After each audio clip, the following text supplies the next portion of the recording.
It's certainly been a while, but I've got the moth trap out after a couple of months. Finally warm enough.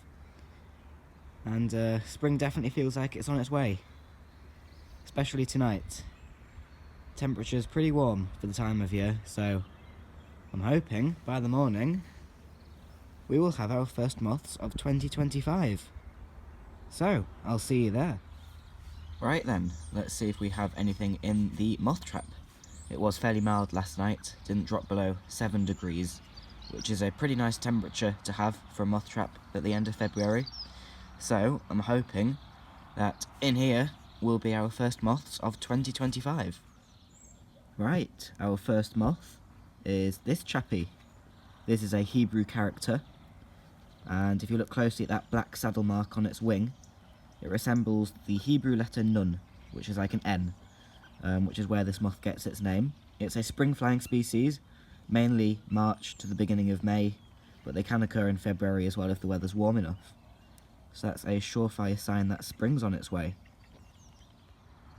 Right, our second species is a pale brindled beauty.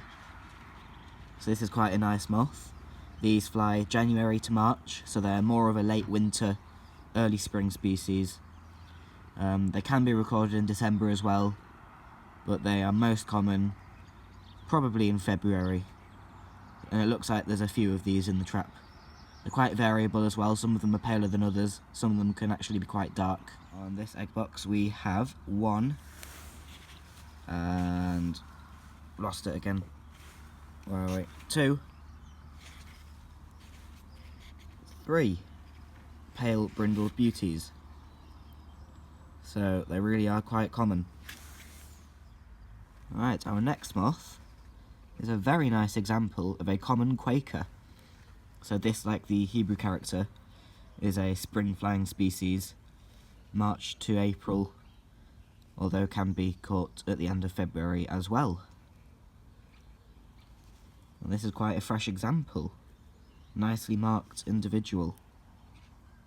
They do get very common, along with the Hebrew character. The common Quaker is one of the most common moths I'll get in the trap from March to April. But this is a nice individual. Right, we have our next moth. This is the March moth. So this moth is a moth that mainly flies in March, hence the name, but also mid to late February, throughout March, and sometimes the beginning of April as well. It's got quite a unique shape, very triangular, with a faint white zigzag near the bottom of its wings. So that's how you can identify this one, the March moth. We have a micro moth, which I'm pretty sure is Tortricodes alternella, but I could be wrong. If I am wrong, you'll see the correct name appear at the top of your screen round about now. But I think it's Tortricodes alternella. A nice spring-flying micro moth there. Right then, looks like it's pretty much the lot. So a few nice spring-flying species, nice reassurance that spring is nearly here. And spring, around about March, April, is the perfect time to start moth trapping if you're wanting to get into it.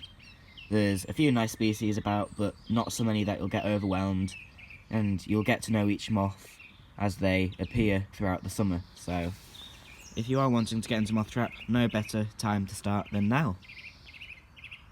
So while there's a song thrush singing in the tree overhead, I'll finish the video there. So if you enjoyed it, give it a thumbs up, please subscribe, and see you on the next one.